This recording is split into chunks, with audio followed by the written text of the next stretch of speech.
പറഞ്ഞിട്ടുണ്ട്. ശബരിമല സ്വർണ്ണക്കൊള്ളയിൽ ഇടതുപക്ഷം ശബരിമലയിൽ നിന്ന് സ്വർണം അടിച്ചു മാറ്റി ആ കൊള്ളക്കാരെ ഞങ്ങൾ അധികാരത്തിൽ വന്ന ജയിലിൽ കയറ്റും. അതാണ് ഇത്തവണ മോദി ഗ്യാരണ്ടി. എല്ലാ തവണയും ഓരോ തെരഞ്ഞെടുപ്പിന് മോദി ഗ്യാരണ്ടി ഉണ്ടാവുമല്ലോ. ഇത്തവണത്തെ മോദി ഗ്യാരണ്ടി അതാണ്, ശബരിമല സ്വർണ്ണക്കൊള്ളയിൽ കുറ്റക്കാരായ നിങ്ങളുടെ ആളുകളെ ജയിലിൽ കയറ്റുമെന്ന്.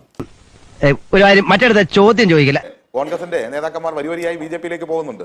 അങ്ങനെ ആ ആളെ കിട്ടും എന്ന് കരുതി ഉള്ള ഒരു ഭീഷണിയായിരിക്കും അത്. ഇവിടെ യു.ഡി.എഫിന്റെ കൺവീനർ തന്നെ വലിയ പ്രയാസത്തിലായി നിൽക്കുകയാണല്ലോ.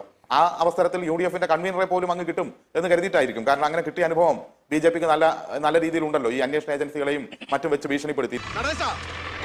ഇവിടെ CPM പ്രകൃതി സംസാരിച്ചപ്പോൾ അത് എപ്പോഴും ഈ ക്ഷീരമുള്ളവർ അകിടും ചുവട്ടിലും ചോര തന്നെ കൊതുകിന്റെ കൗതുകം എന്ന് പറയുന്നത് പോലെ ഇവരെ CPM സംബന്ധിച്ച് അവർ BJP-യുമായിട്ട് നല്ല ബന്ധവും പുലർത്തണം എന്ന എതിർപ്പാണെന്ന് കാണിക്കുകയും ചെയ്യണം. ആ കൂട്ടത്തിൽ കോൺഗ്രസ് ഇട്ട് പറയുകയും ചെയ്യണം. ഇവിടെ മൂന്നാറിലെ CPM-ന്റെ MLA ആയിരുന്ന രാജേന്ദ്രൻ BJP ചേർന്നിട്ട് ദിവസങ്ങളെ ആയുള്ളൂ, മെമ്പർഷിപ്പ് എടുത്തിട്ട് ദിവസങ്ങളെ ആയുള്ളൂ. സജി ചെറിയാനെ പോലുള്ള മന്ത്രിമാര് സംഘപരിവാർ നേതാക്കന്മാരെക്കാൾ വലിയ വർഗീയത കഴിഞ്ഞ ദിവസം പറഞ്ഞിട്ട് നാട്ടിൽ ഓടിച്ചിട്ട് പിടിച്ച് മാപ്പ് പറയിച്ചുകൊണ്ടിരിക്കും. ഇതൊരു തറ പരിപാടിയായി പോയി. എന്നിട്ടും കോൺഗ്രസിനെ കുറിച്ചാണ് ആശങ്ക. ഞങ്ങളുടെ നേതാക്കന്മാരും ജയിലിൽ കിടപ്പില്ല. ജയിലിൽ കിടക്കുന്ന നിങ്ങളുടെ ജില്ലാ കമ്മിറ്റി അംഗവും ദേവസ്വം ബോർഡ് ചെയർമാൻമാരായ 2 CPM നേതാക്കന്മാരാണ്, പത്മകുമാറും വാസും ഒക്കെ. ഇനി ജയിലിൽ പോകാനിരിക്കുന്ന ക്യൂവിലുള്ളതും നിങ്ങളുടെ നേതാക്കന്മാരാണ്. ഞങ്ങൾക്ക് അങ്ങനെ ആശങ്കയൊന്നുമില്ല. അതുകൊണ്ട് സതീഷ്, നിങ്ങൾ ആശയപരമായി പ്രധാനമന്ത്രി എതിർക്കുന്നില്ലെങ്കിൽ ഇന്നത്തെ ദിവസം ഫോക്കസ് ചെയ്യും. നിങ്ങളുടെ ഉള്ളിലെ ആ സംഘപരിവാർ അജണ്ട എടുത്ത് പുറത്തിടാതെ. കിട്ടിയാ ഇല്ല, ചോദിച്ചു വാങ്ങിച്ചു പോവാ.